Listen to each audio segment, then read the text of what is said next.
நண்பர்கள் அனைவருக்கும் வணக்கம்.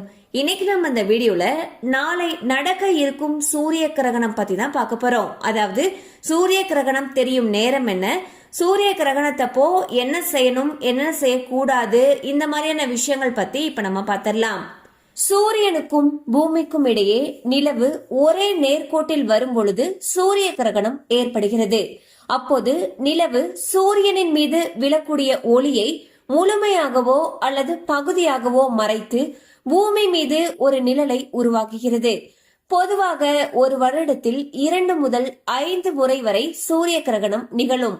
அந்த வகையில் அமாவாசை நாளன்று வானில் ஒரு அதிசய நிகழ்வாக வளைய சூரிய கிரகணம் நிகழ இருக்கிறது.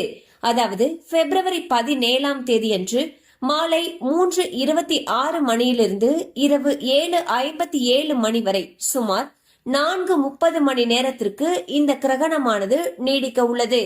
இந்த அரிய நெருப்பு வளைய காட்சியின் உச்சத்தை அதிகபட்சமாக 2 நிமிடங்கள் 20 வினாடிகள் மட்டுமே காண முடியும் என்று கூறுகின்றனர். இந்த நெருப்பு வளைய சூரிய கிரகணமானது தென்னாப்பிரிக்கா, தெற்கு அர்ஜென்டினா மற்றும் அண்டார்டிகாவில் மட்டுமே காண முடியும். இந்தியாவில் இந்த கிரகணமானது தெரியாது. இருந்தாலும் இது சிறு தாக்கத்தை உருவாக்க வாய்ப்பிருப்பதாக வானியல் ஆய்வாளர்கள் கூறுகின்றனர். சூரிய கிரகணத்தின் பொழுது என்னென்ன செய்ய வேண்டும் அப்படிங்கறத இப்ப நம்ம பார்த்திடலாம். கிரகணத்தின் பொழுது தர்பை அல்லது துளசி இலைகளை உணவு மற்றும் தண்ணீரில் போட வேண்டும். இதனால் கிரகணத்தின் எதிர்மறை தாக்கம் அதிகம் ஏற்படாமல் இருக்கும். கிரகணத்திற்கு பிறகு அவற்றை உட்கொள்ளலாம். கிரகணத்தின் பொழுது கடவுள் வழிபாட்டில் அதிகபட்ச நேரத்தை செலவிட வேண்டும். வீட்டின் பூஜை அறை கதவை மூடி வைக்க வேண்டும்.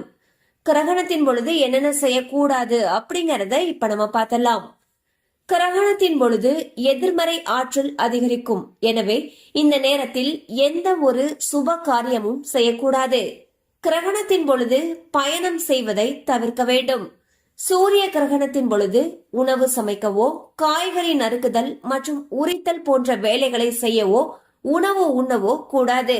மேலும் இந்த சூரிய கிரகணத்தில் சந்திரன் சனியின் ராசியான கும்பத்திலும் சதய நட்சத்திரத்திலும் நுழைகிறார். இந்த அபூர்வ கிரகண மாற்றத்தால் மேஷம், கடகம், துலாம் மற்றும் கும்பம் ஆகிய ராசிக்காரர்கள் சற்று எச்சரிக்கையுடன் இருப்பது நல்லது என்று தெரிவிக்கப்பட்டுள்ளது. சோ பாத்தீங்கன்னா வரக்கூடிய பிப்ரவரி 27ஆம் தேதி மாலை 3:26 மணிலிருந்து இரவு 7:57 மணி வரைக்கும் சூரிய கிரகணம் நடக்க இருக்குது. இந்த நேரத்துல நம்ம என்னென்ன செய்யணும், என்னென்ன செய்யக்கூடாது, எந்தெந்த ராசிக்காரர்கள் எச்சரிக்கையுடன் இருக்கணும், இந்த மாதிரியான விஷயங்கள் பத்தி பார்த்தோம். கண்டிப்பா அந்த அப்டேட் உங்களுக்கு பயனுள்ளதா இருந்திருக்கும் நம்புறோம். மேலும் இது போல அப்டேட்ஸ் உங்களை உடனே ரீச் ஆகணும்னு நினைச்சீங்கன்னா நம்ம சேனலோடு தொடர்ந்து இணைந்திருங்கள். தேங்க்யூ ஃபார் வாட்சிங்.